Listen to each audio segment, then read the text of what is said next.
Good afternoon, everyone, and welcome to Irving Arts Center's Lunch and Learn. My name is Marcy Inman. I'm Director of Exhibitions and Educational Programs here at the Irving Arts Center. Our guest speaker today is Robert Batson, an Irving-based artist, art educator, and retired architect, and so much more. Robert exhibits his art at the Taos Artist Collective Gallery in Taos, New Mexico, and the Fine Arts New Mexico Gallery in Arroyo Seco. He also volunteers at the Irving Arts Center as a docent and participates in the family, youth, and teen programs. Robert has previously exhibited at the Irving Arts Center, Weaving Paint, a concept revisited back in 2016, which was incredible and based on his studies and collections of textiles and the inspiration of Jackson Pollock and other abstract expressionists. And then in 2021, in New Works, 2019 to 2021. And more recently at the Irving Archives and Museum, Diptychs, Triptychs, and other experiments in 2024. Today, Robert will discuss his recent body of work, which are mixed media abstract landscapes inspired by the Southwest. Robert uses a variety of materials, including paint, pastels, and torn and folded paper to explore his fascination with color, texture, and the land. As part of his presentation, he will also provide a demonstration of his working methods and processes and materials, so we're in for a real treat. We are recording today's presentation, and Mr. Batson's talk and demonstration will be available to view on the Irving Arts Center's YouTube channel in the next 2 to 3 weeks. And check that out. Check out our YouTube channel, like, and subscribe. And as always, there is allotted time for Q&A and for remarks. So please raise your hand to speak, and a microphone, this little guy, will be passed to you. The microphone is necessary so we can capture the audio of all your comments and questions on the recording. So without any further delay, please join me in giving a very warm welcome for Robert Batson. Thank you, Marcy. Well, I am super glad to be here. I've had a couple of tough months because I fell and broke my arm and was in and out of care anyway, that kind of crap. So I'm glad to be here physically, and I wouldn't have made it through the last couple of months if it wasn't for people like Marcy and Cindy and Irma over there and Bobby and a couple other dear friends, Quentin here at the Arts Center, that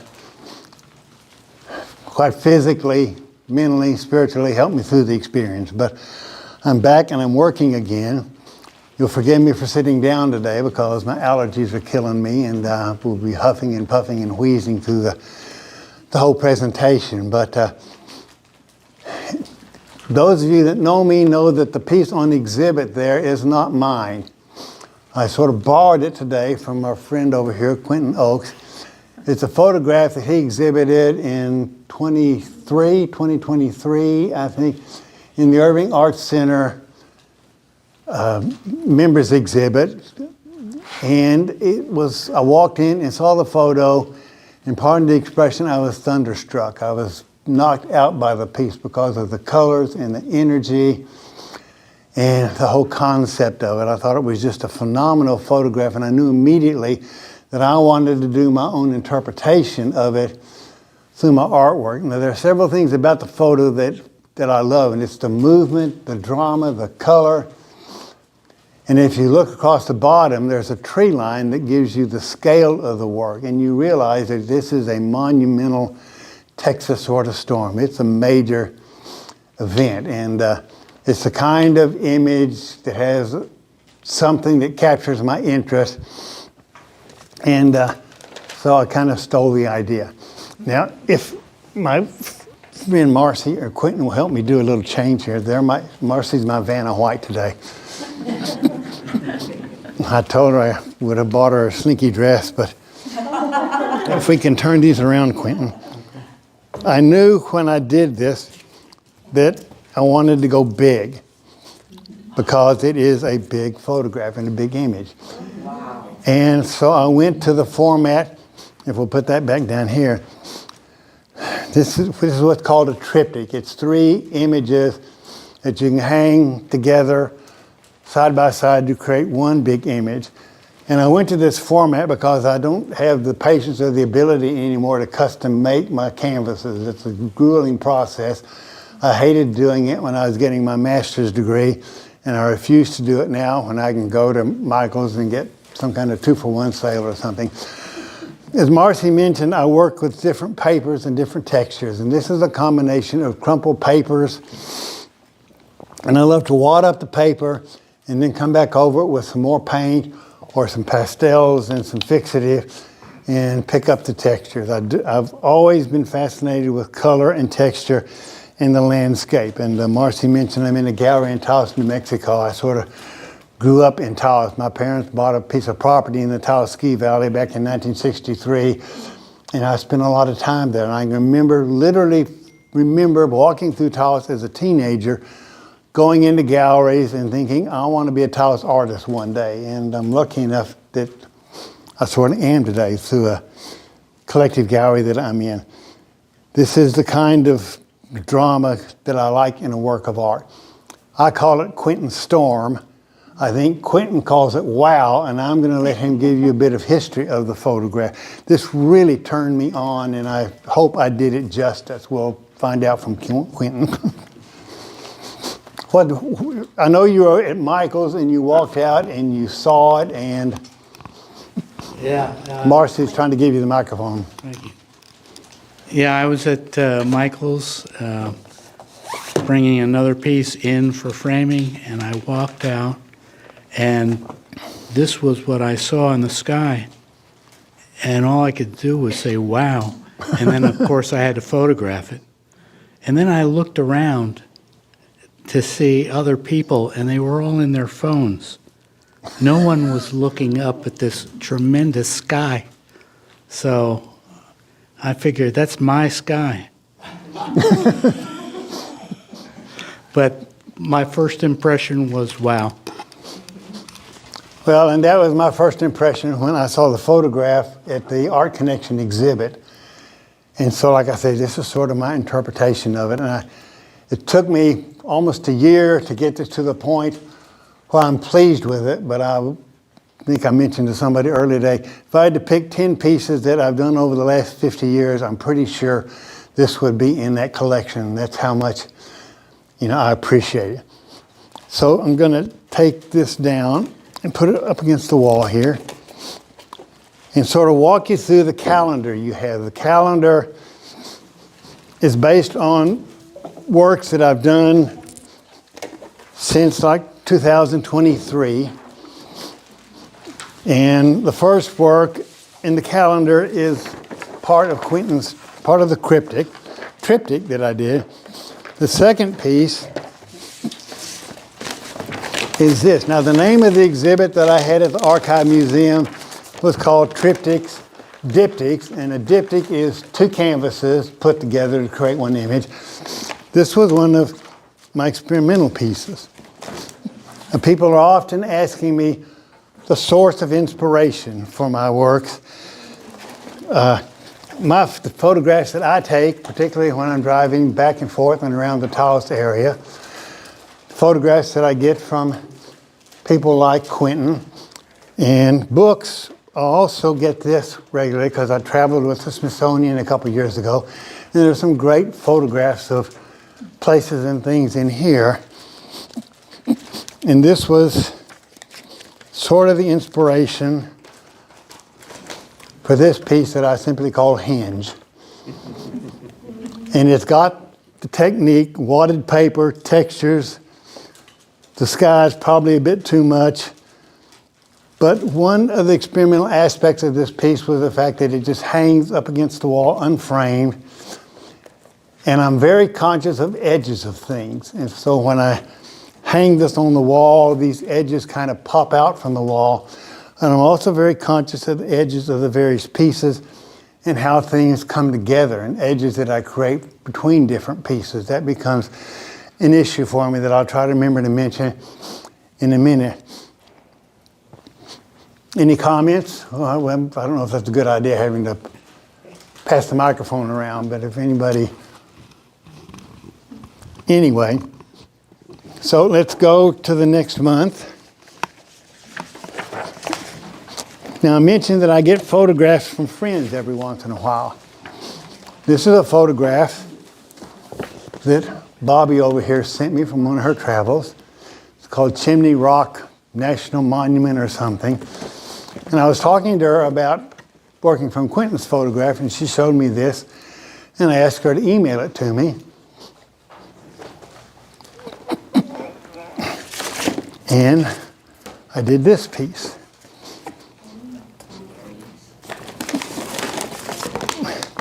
Now I hear some of you sort of oohing or coming or whatever. When I first got back to my house after my lengthy recovery at the recovery center across the parking lot there, Bobby offered to bring me some homemade ham soup and some chili, and I immediately took her up on the offer because I wasn't cooking myself. So the subtitle for this lecture today is Before, During, After, and Ham Soup. But while she also was attempting to fix a problem that I have with my cell phone. I don't like cell phones and I don't like computers. I don't think she was able to resolve the issue at the time, but maybe it's time for me to update my 10-year-old cell phone and try to get back into the modern world. I showed her this to get her reaction to it because I didn't like it. And the reason I didn't like it is I try to do these abstract pieces, but I try not to get too real with them. There has to be sort of an abstract element of mystery or something to them for me to be pleased with it. But I knew what I had done wrong. This was the photograph, and I had concentrated just on this much. And I told her that I was thinking about tearing it up and redoing it, and doing another piece that we'll talk about in a minute. So I went back to the photograph and kind of re-edited it this way.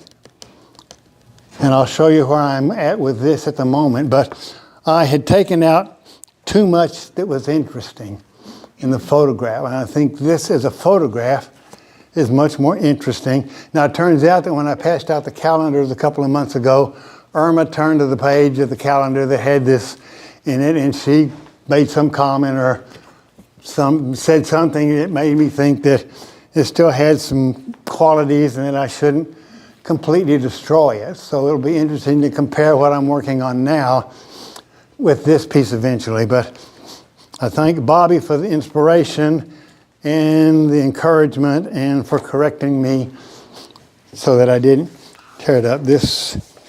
Okay. So let me get somewhere.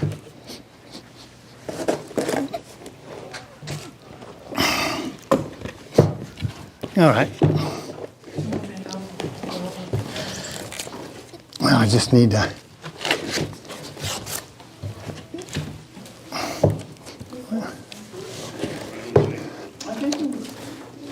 think it was the second from the bottom.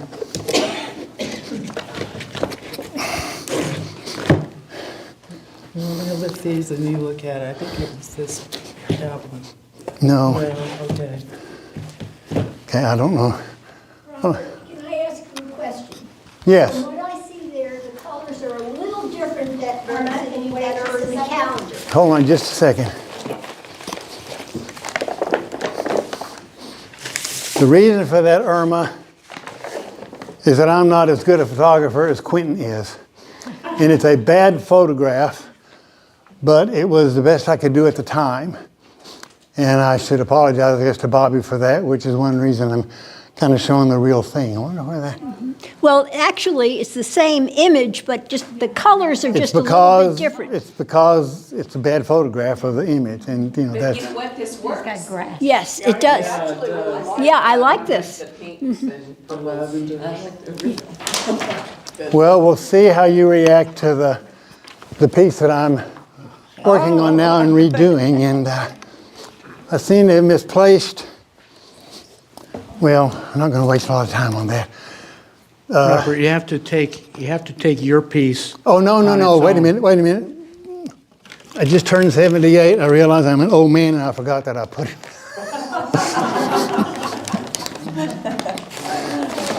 This was inspired by a photograph from a book that I regularly check out from the Irving Library.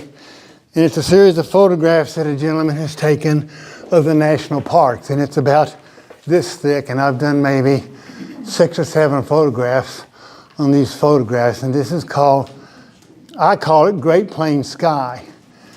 And when I originally did it, I had a love-hate relationship going with it because it was so different. It is so much stronger than anything I've done, particularly because of the boldness of the sky and some stuff.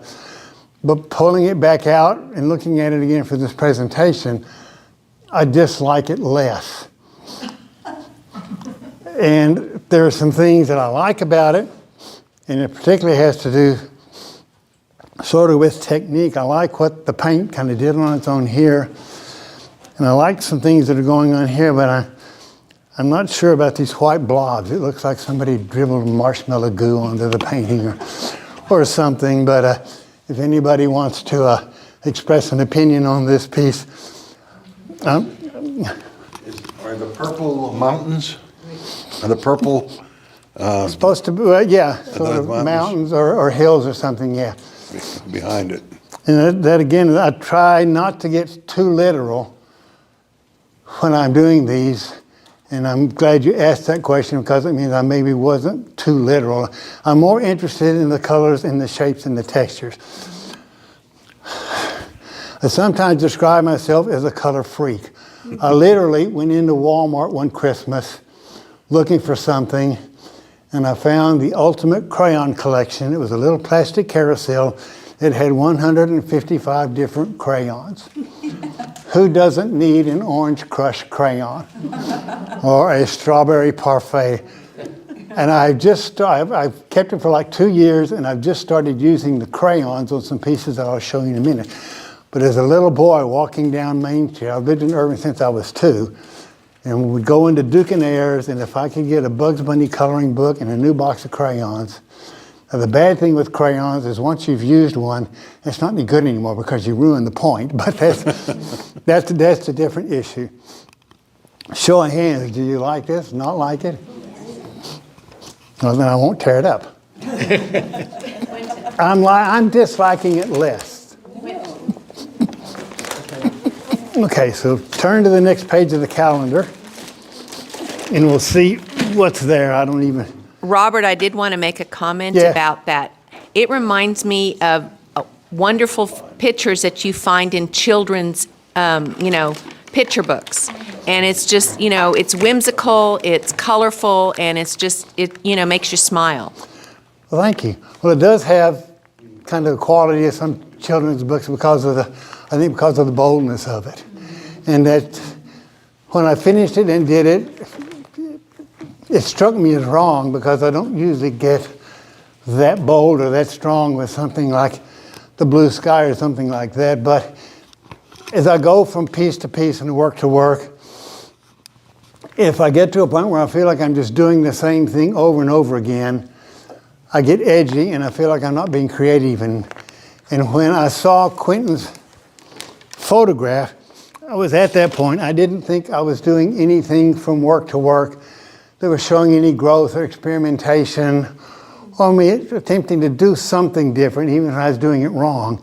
And I knew when I saw Quentin's photograph, the one thing I needed to do was to suddenly go bigger. I had been working in 16 by 20 or 18 by 24 format, and that wasn't going to work if I was going to do one of my pieces of this image. It had to be big. So I've been trying to go bigger.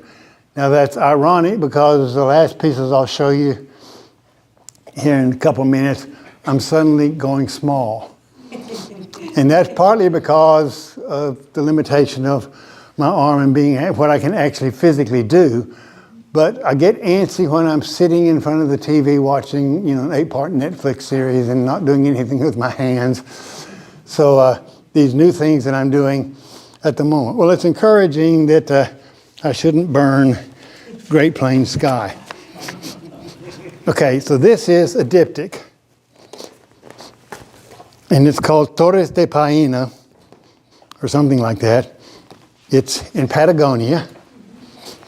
Can you put this up for me? This is another one. It was based on a photograph.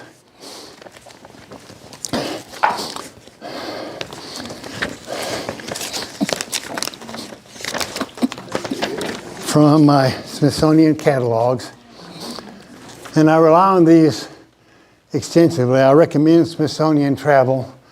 I went to Italy for 2 weeks to the Smithsonian, was there for a total of 8 weeks, and it was a good trip. But this has appeared regularly in the Smithsonian catalog, and I think you can kind of see the relationship between the two. And again, the turbulence of it, the drama of it. I seem to be addicted to mountains, and I like these shapes. I like these colors. I did a little finger painting here. I did another work several years ago based on Patagonia. This place is now in my middle niece's living room in Arizona somewhere, and it's in one of these calendars that I brought. I brought some calendars from past years if anybody's interested in looking through and seeing some other earlier works. But again, the mountains, the drama, and I don't try to copy a photograph. I try to remember to be inspired by it. And I'll occasionally go back to it and look at it to kind of get my bearings again. But if I feel like I'm copying it, then I tend to get displeased. And that was one of the things when I was working on the photograph that Bobby sent me. I felt like I was copying it. Now I'm reworking it, and I'm not copying it, but I do go back and look at it occasionally to be re-inspired by it. And there's a difference between, some of it's partly working from memory and just trying to remember what moved me, why the work moved me to begin with. Okay, catch my breath here. I have terrible allergies. Okay, the next page is the center portion of Quentin's painting. Give me a hand here, Quentin, because I'm gonna pick on you again. Okay, this is the piece. This is the center portion. If I'm not mistaken.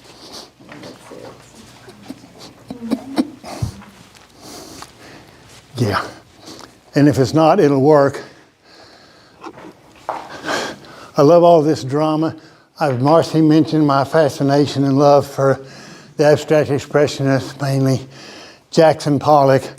These kinds of techniques, I admit I'm kind of stealing from Pollock. I remember being in graduate school in a history course based on American art, and the instructor showed a Jackson Pollock painting, and I suddenly realized that I no longer had to color within the lines. I could just kind of sit back and throw and splash and do. And so I'll take a piece of paper, 16 by 20 piece of paper, and throw the paint on it, and then I come back and try to pick out certain, I love this kind of stuff. Now, Quentin and I have had for several years a standing thing going that you could maybe take an abstract work of art and turn it upside down, and is it still going to be a good work of art? Now, this came from the fact that several years ago I was doing a tabletop demonstration of my technique here at the Irving Arts Center for the 22 exhibit that Marcy mentioned. And I was on this side of the table doing my thing, and Quentin was on that side of the table looking at it. And he suddenly made the comment that he was seeing something totally different. What he was seeing a good work of abstract art. So,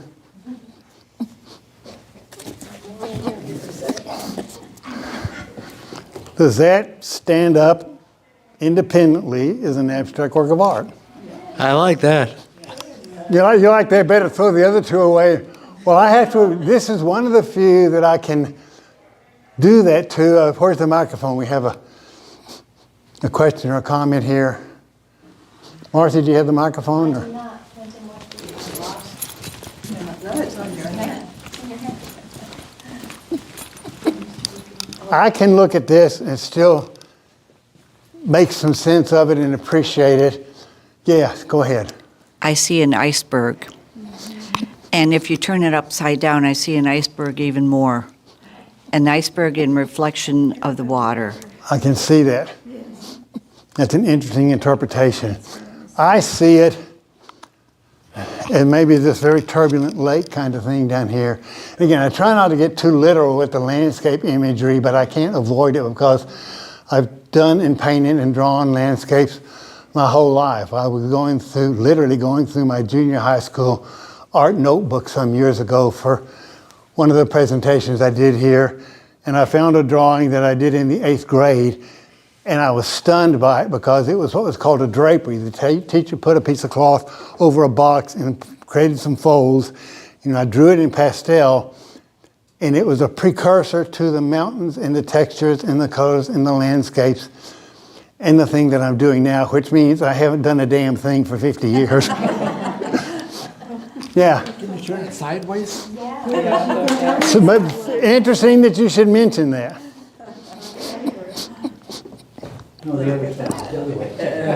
Does it still work? The other way. Oh, I turned this the wrong way. Well, okay. We could go through all three of them or do that, but. Oh, wow. That's nice. You like that? I like that one, and I like it. One of the reasons I like it is because it's become totally abstract in a sense to me, and it references to one of my favorite abstract expressionists, post-abstract expressionist painter, a guy named Barnett Newman. And he would paint along the edges of his canvases, or he would paint kind of these kinds of shapes. And I like it when I accidentally make sort of those kinds of references. It means I'm still thinking and playing around, and I'm still having a good time doing this. And when I'm not, I hope it means I'm dead. But Robert, you could make that a triptych in we portrait. could do a vertical triptych, or we could line.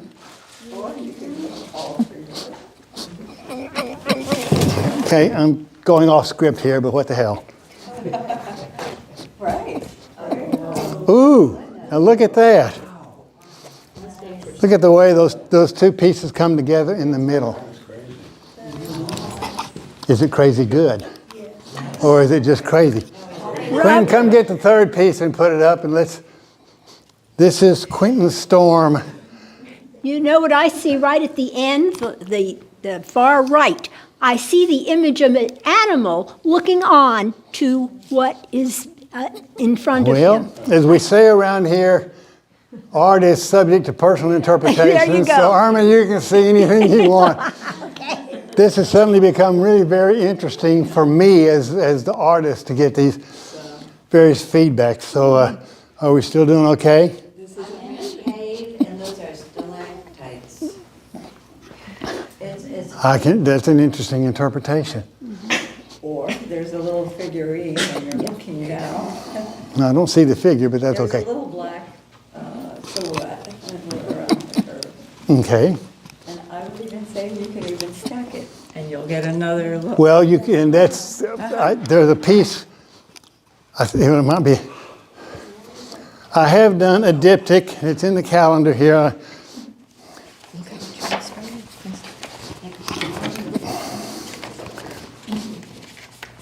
If you go ahead in November, it's a diptych that I did based on a Smithsonian photograph based on Tuscany in Italy, and it caught my attention because I had been there.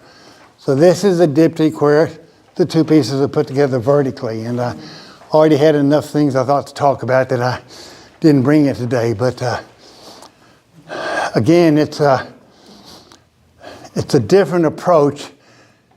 And when I get to the point that I feel like I'm doing the same thing over and over and over again, it's time to stop and step back. And Quentin Storm, or Wow, saved me because I was at that point a couple years ago, and I knew I wanted to do something with it, and the revelation again was to go big again. And I painted big when I was working on my master's back in the mid-'70s, and I kind of scaled things down because it was easy to travel with, easy to store. If this was a single canvas, I'd have trouble storing it. But it's 3 individual canvases, plus it's more fun to play around this way. Well, thank you for that input. That's I like it that I'm not doing all the talking because I'm not sure I'm a particularly good speaker. Okay, let's go back a couple. Okay, July is probably in Taos, New Mexico. It's based on Mount Rainier, and I picked it because I have been to Alaska and have seen Mount Rainier, and this is one of the images from this book that I check out from the Irving Library. Now I'm starting, these are the last 2 pieces that I have done. And this is called, there it is. This is called Chapel on 518. And the title comes from the fact that in the very center of it, there's a small image of a New Mexico private chapel that's on Road 518 from Las Vegas, New Mexico to Taos. And I drive by it every time I go there. I've done images before where I incorporated magazine photos. And I had some Taos magazines, and I started tearing them up and playing around. So you'll see some mountains and things here. But this is all pure abstract expressionist painting. And this is one of the things that I do a piece every once in a while, and I wonder if I'm doing something wrong.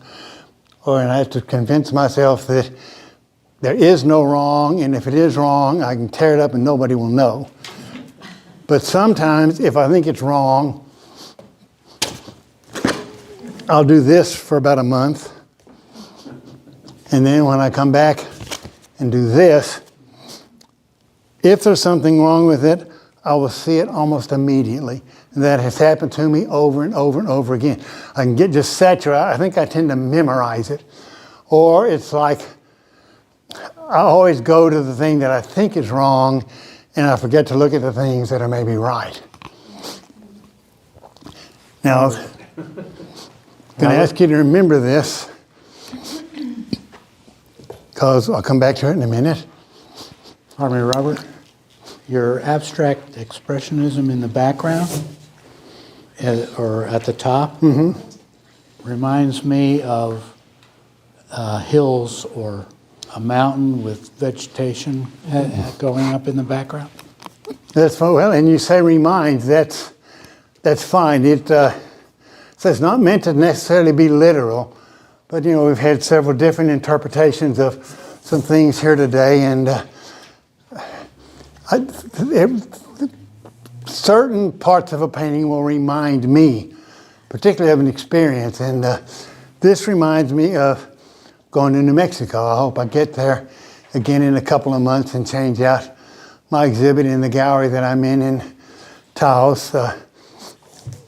This is sort of a companion piece. Now, Marcy mentioned I had an exhibit at the Irving Archive and Museum, and some of these pieces were in that exhibit, and it was called Diptychs, or Triptychs, Diptychs, and Other Experiments. And these 2 pieces hung on either side of the entrance, actually outside of the gallery, so you saw them when you went into the gallery. I was so pleased with that exhibit, and when I was in bed at the care center, it killed me that I couldn't go over there on the weekends or, you know, and see it and greet people, because I was really pleased with the exhibit, and I was very impressed with Carol Holfish that I was working with at the museum in putting the exhibit together. Her instincts on what pieces to pick to put together an exhibit that made sense was really pretty impressive. And I shouldn't have been surprised because I've worked with her and Jennifer Landry there, for several years since it opened. I've done some volunteer work there, but I knew they knew what was going on. But the depth of her knowledge and understanding, and the pieces that I wasn't sure about exhibiting, that she didn't want to exhibit because they weren't cohesive with the other pieces. That was impressive. And I don't mean it in any way to sound like anything less than totally complimentary to her in the museum. Are you all familiar with the museum? It's in the building that used to be the Central Library, and they have a small exhibit space. And I was honored to be like the second artist to exhibit there. I want to make a comment. While you had that exhibit going on, I did a tour there. God bless you. I had people coming in, and they were so impressed. They wanted to know more about you. They took sheets of your bio. They took your card. They were so sorry you were not there to talk to them about your pieces. I did the best I could, but I'm sure you did well, and now pieces, I feel guilty. I want to go your pieces spoke for themselves. I have to say that. So Thank you, it all Emma. went well. I'm glad I came today. Yes.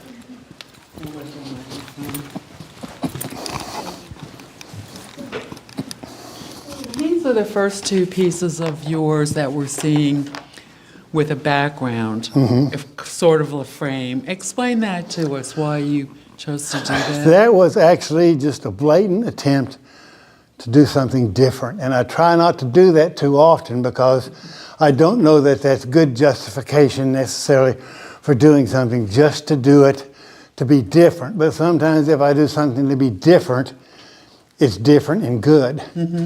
And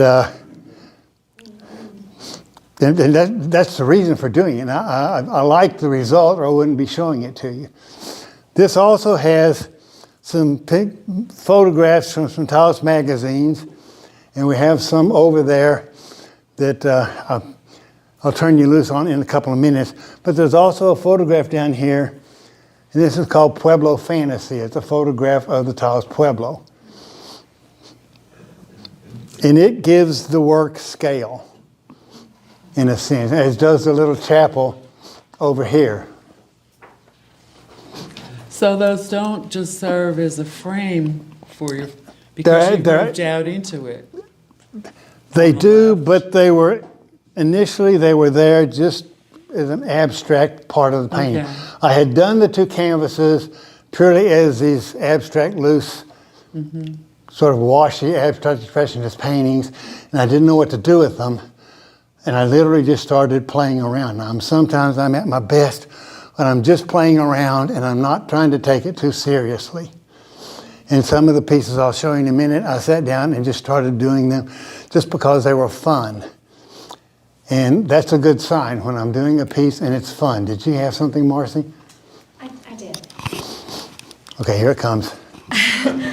So the incorporation of these images, the reproductions of photographs like the Pueblo, that's fairly new for you. It is.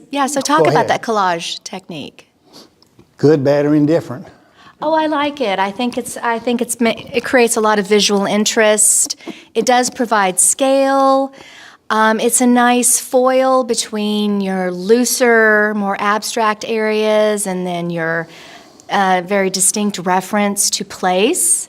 So I like it, but I want to hear a little bit more about your thinking of incorporating it. Again, it was an attempt to break out, if nothing else, for a while. And I had these Taos magazines. Like I say, I'm very tied to Taos. And I started going through the magazines and just pulling out some of the photographs. And I pulled out particularly ones that were skies and mountains and landscapes that were similar to what I was doing with the paper so that I could kind of blend the two together. So these were the title of the calendar is Triptychs, Diptychs, and Experiments. These are probably experiments, and I'm still experimenting in this mode. And these two pieces kind of surprised me because I like them more than I thought I should at the time. But that's how I keep it fresh. If I get to the point where I'm doing the same thing over and over again, and you mentioned the exhibit I had in 2016, the weaving painting exhibit. I was totally pleased with that exhibit, but it was a totally different approach to art. It was very geometric in some cases, very abstract expressionist. It made no references to anything real other than the fact that they were based on the geometry of Mexican and New Mexico and South American textiles. But I had reached a point where I thought I was just doing the same thing over and over again. So I took a break and something happened, and this is it. And I'm still, 3 or 4 years later, I'm still sort of playing with this. I'm still surprising myself every once in a while. Now, I'll refer back to these in a minute. Okay, so now I'm going to hobble over here, and I'm going to take this with me. So I decided to rework this piece, make it bigger, incorporate more into it, try to make it more interesting. And I say the piece I showed you earlier, it was too real. Try to get less real, more abstract, but keep the sense of the photograph. And so that's where this is at the moment. I'm about... You don't like my Peruvian scarf? Mixed media. I told Marcy or Cindy earlier today that I haven't had a haircut in a while and I feel like Einstein on steroids today. I also haven't learned to shave with my left hand, so I'm feeling kind of scruffy looking. But this is where the reworked piece based on Bobby's photograph. I really like the texture of the mountains. Well, and that's part, sort of the fun part. To end up with, I'll start with a piece of paper like this, and I'll wad it up, and I'll add some acrylic paint or watercolor or something to it.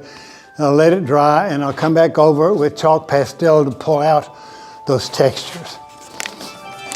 Now I have a whole library of these kinds of papers. I brought some here. Quentin, would you look in that box and see if you can find a thing of blue tape? I'm still putting this together. I estimate that I'm maybe about halfway through. And so we'll see if this works. And putting it together, I've come up with this piece that will probably go there. And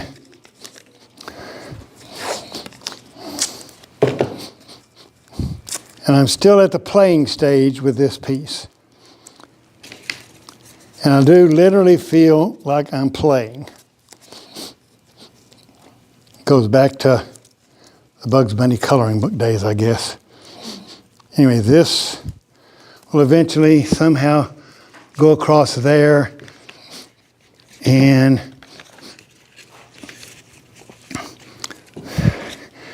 that will end up there.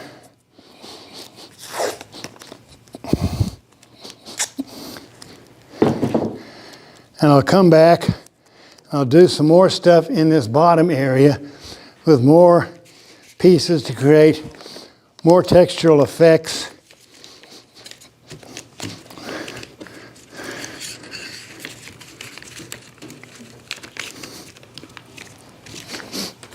But it's kind of going in this direction.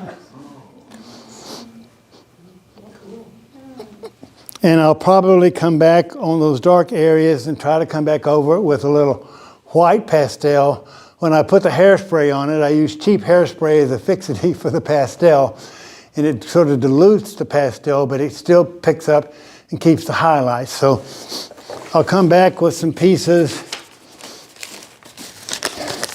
like this, or maybe this one, and I'll start incorporating them into the mountains sort of in the middle ground to try to break it up and give it more texture as though it has ins and outs and crevices and other peaks and whatever and stuff like that.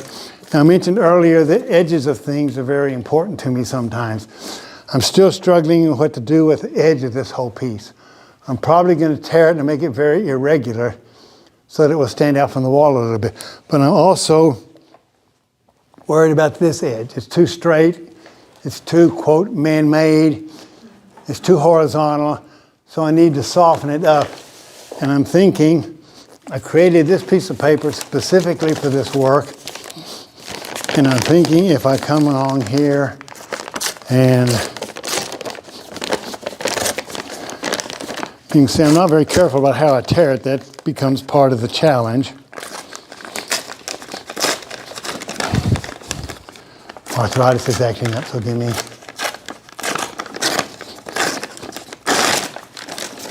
Anyway, I will take strips of this and put along here for that edge. And I'll take some more of that in pieces and strips, along with probably this piece of paper, and start tearing this into bands and strips to finish out this foreground. And then one of the problems with the original one that I did that I wasn't pleased with, as I realize now, is it didn't have enough texture. This is hopefully going to have enough texture. Now, if I was to really criticize this piece, I'd have to mention that the sky is too active.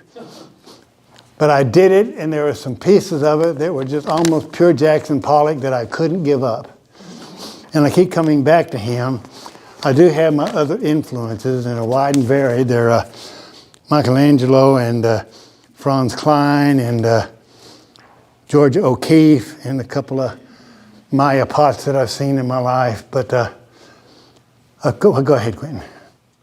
Robert, have you ever thought of leaving the paper loose like this to give it almost a three-dimensional? Yes. And the piece that I showed, Torres de Paine, that was of the mountains in Patagonia, when I had it hanging in the Art Connection, you came up and asked me about those edges, if the piece was unfinished, if I just hadn't got around to gluing all the edges down, and I was partially leaving the edges loose so that they could come out from the surface a little bit. So yes, in this piece in particular, and I've already started, none of this is glued down yet, so I've still got plenty of flexibility on what to do and how to manipulate it. Now, if you will turn to January 2026, you will find that there's no artwork. So we've got some time left. I'm going to invite you to come over. And I am being very generous today. I'm lending you my prized possession of papers. And I have some Smithsonian catalogs. We've got crayons and pastels and things on the table over there.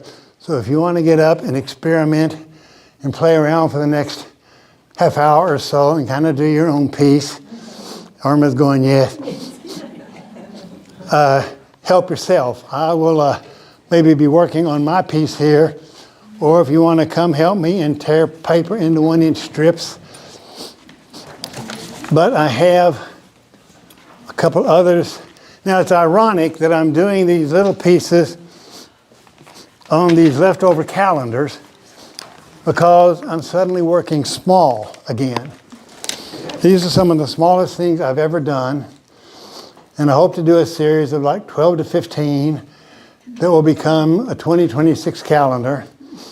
And maybe if I get them framed nicely, it'll make a nice exhibit for the gallery that I'm in Taos, New Mexico. I can sit in my easy chair and do these without too much effort. And I did them, and I realized I was just having fun, and that's a good thing. If I'm not having fun, I might as well go work out, which I never want to do and don't do.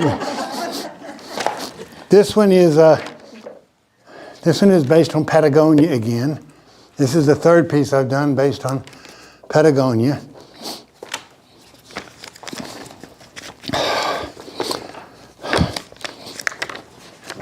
This one is based on the pond in Alaska where my sister has a cabin, the most hideously mosquito-infected place on the planet. But it's a pond, and there are moose there, and water lilies, and Denali in the background.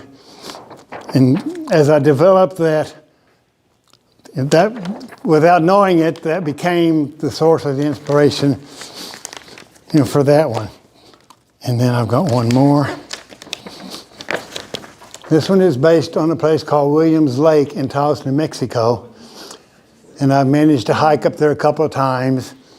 And it's this small lake at the bottom of the highest mountain in New Mexico, Wheeler Peak. But it's kind of an homage and a memory of my times in New Mexico. And we'll get back. I have a condominium in Taos that is one of my, if not, but one of my prized possessions. And if I need to go somewhere and recharge my batteries, that's the place to be. Now then, I'm going to shut up and let you come play if you want to. We've got stuff over there, and you can tear up the magazines. I will lend you my prized papers, and I'll be interested to see what, if anything, you're inspired to do. And please, get up and do something. Right? Yes, you had something? Robert. Yeah. I don't see anything about your time in Peru, and I know you've spent a lot of time in Peru. Have you ever done anything like this with that subject? The closest thing I've done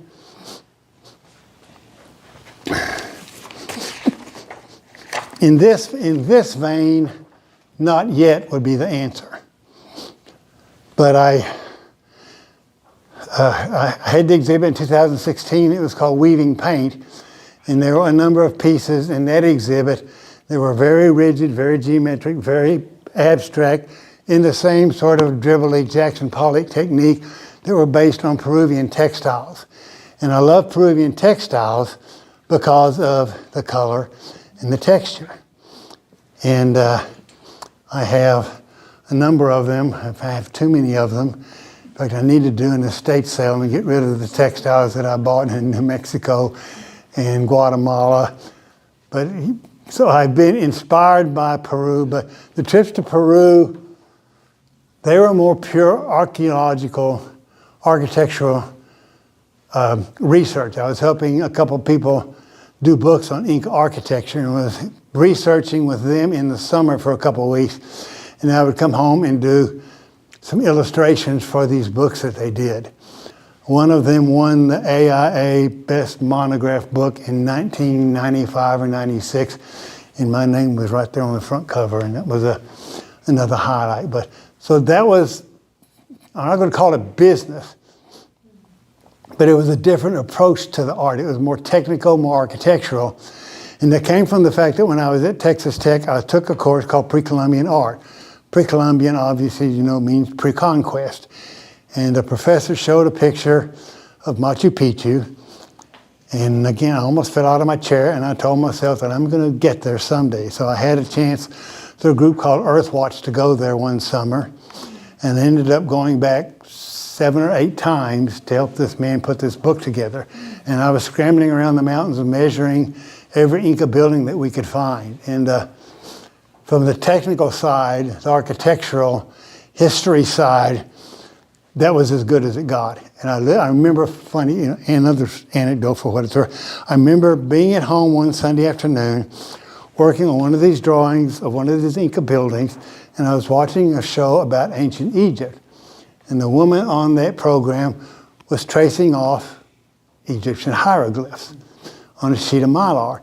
I thought, boy, that's cool. I wish I could do something like that. And I looked down, and there I was, doing the first drawing ever of this Inca building on a sheet of mylar. And that was kind of like, well, dummy, you wake up, realize what you're doing. But Peru was a different side of me in a sense. It doesn't mean that I can't come back and do some more, because the landscape there is mind-boggling, as you know. Not just to see it, but to walk it and to understand it, and to understand what the Incas did on that landscape. You see these 23,000 foot tall peaks, and they're finding mummified children up there in absolutely perfect condition. And they were taken up there, drugged, and they were human sacrifices, literally. But some people consider that cruel. I consider it just to be an extension of what the Incas were. Don't get me started on the Spanish conquest, or we'll never get out of here. Yeah. Sorry, she had to leave. I hope it wasn't boring her. No, she's from the museum, and she had to Oh, get actually, back. yeah, of course, yeah. Alicia, Yeah, Alicia. I wanted to ask you, Robert, I know your background is in architecture. You have a degree in architecture. How did that influence what you're doing right now?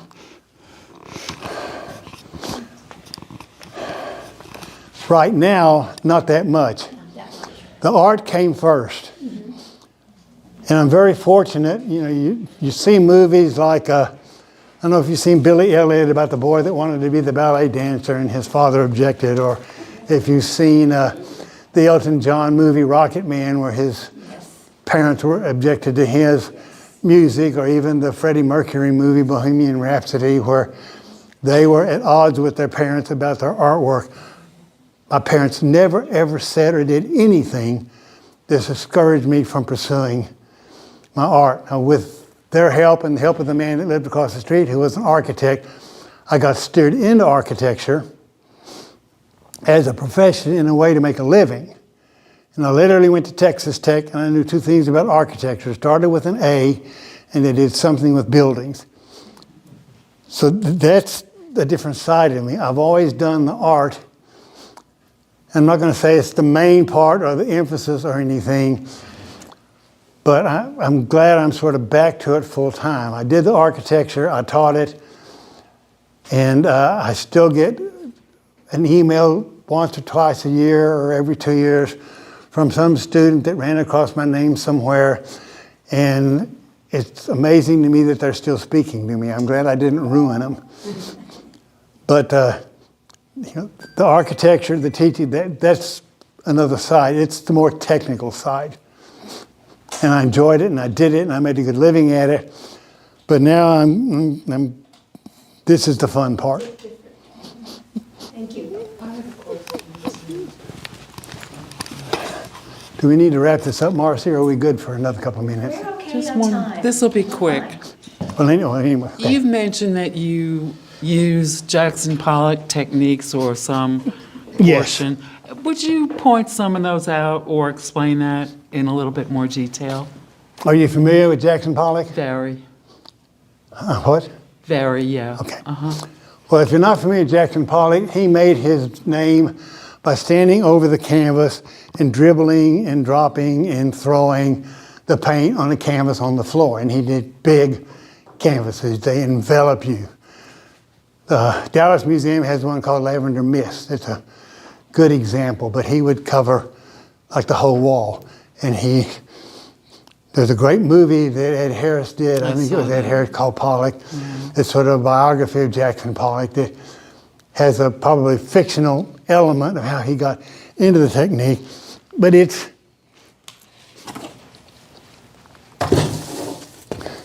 this, in my opinion, is Jackson Pollock-esque. Okay.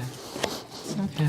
And in fact, I almost brought a piece to show you this sort of what next.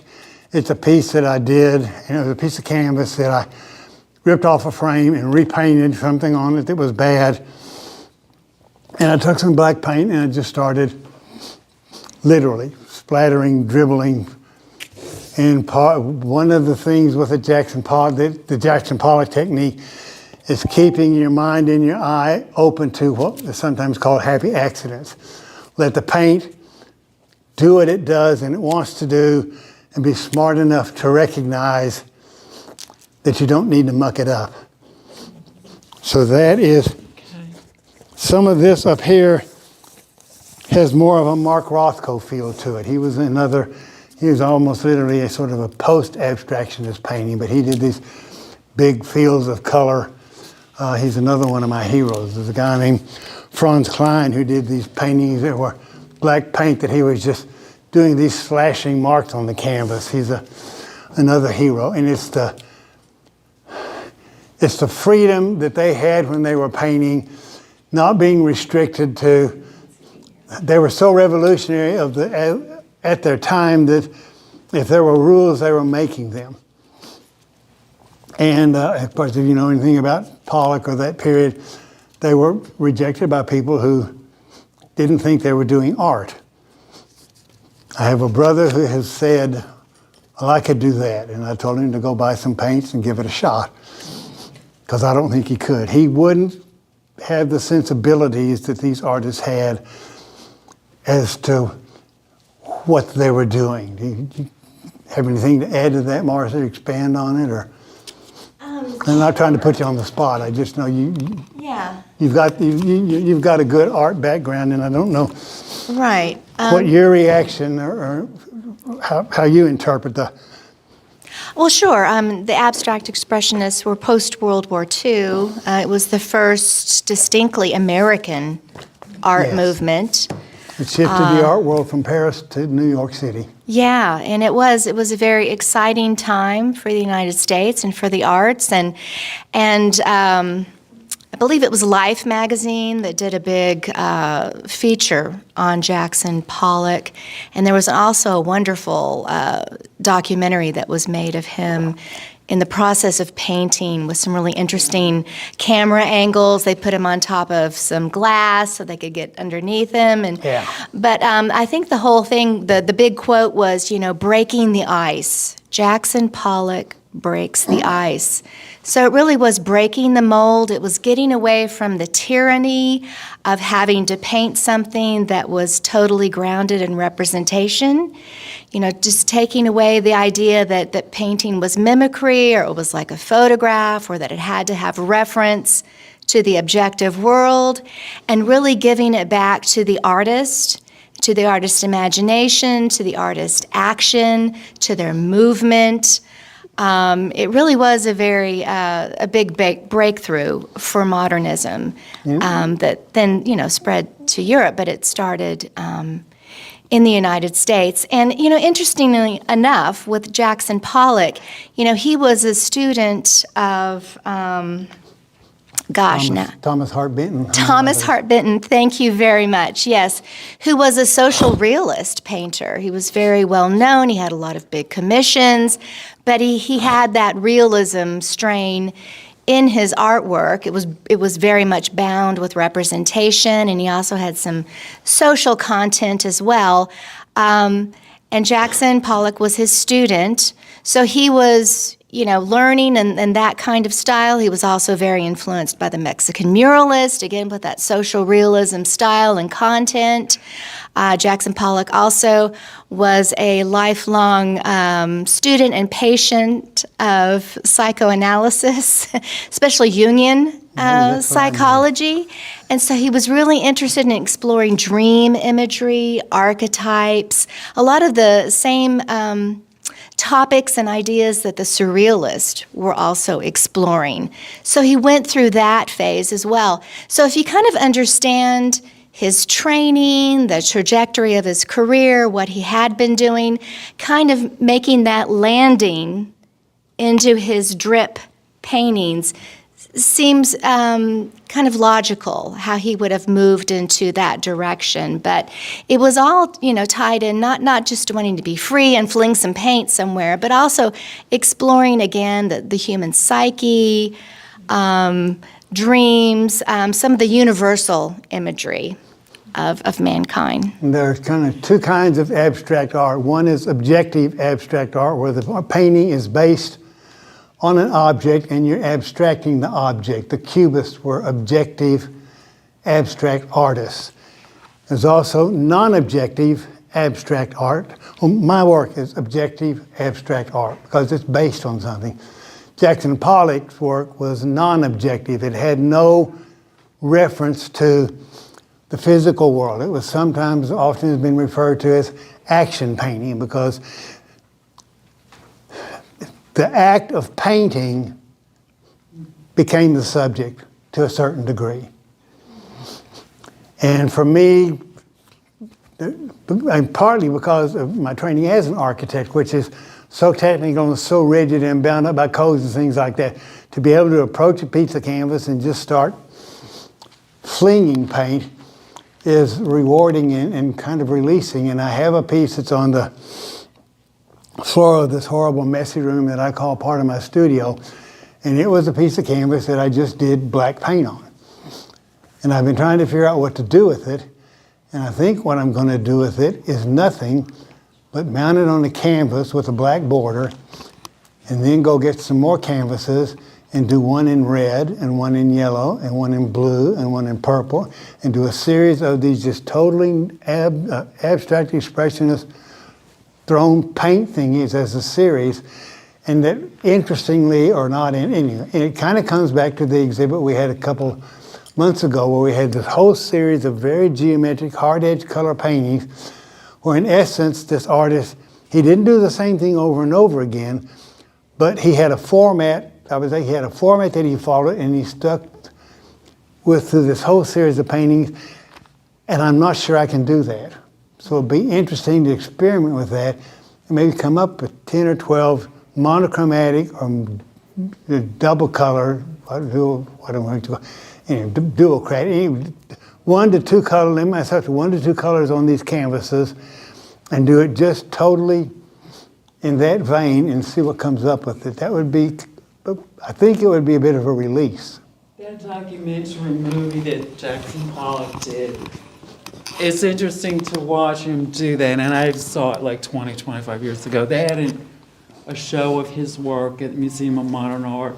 They actually brought in his shed from the Hamptons, where they still had it, brought it inside, showed the movie, his work from spanning his whole career. But it was interesting to watch him in the movie. He has a cigarette butt hanging out of his mouth. It's not just random. He'll walk around to one end of the canvas on the floor and look at it and splash some from the bucket. He'll walk around to another side and splash from the brush. Yes, he had a process that he was conscious of what he was doing, and in a sense he was heavily editing it in a sense. Yeah. He was in control, even though he doesn't look like he was in control. And that kind of gets back to what I said a minute ago. Part of the process of that is to know when it's happened and to leave it alone. And I run into that on these pieces that I'm doing sometimes. Just don't screw it up. Yeah, it's not, I mean, he's thinking about it and moving to a different side. It was... Another question I get sometimes is, when do I know a piece is finished? And it's when I don't see that there's anything else to do with it. Mm-hmm. And that may sound too artsy, and I hate it when artists talk like artists, but I kind of know when there's nothing else I need to do to it. And it was that way when I reached this point with Quentin Storm. I looked at it and there wasn't anything else I needed to do to it. Anyway, I'm through. We've got maybe 15, 20 minutes if anybody wants to rip some paper and do something on your calendar. But thank you for being here. Thank you, Marcy, for the opportunity.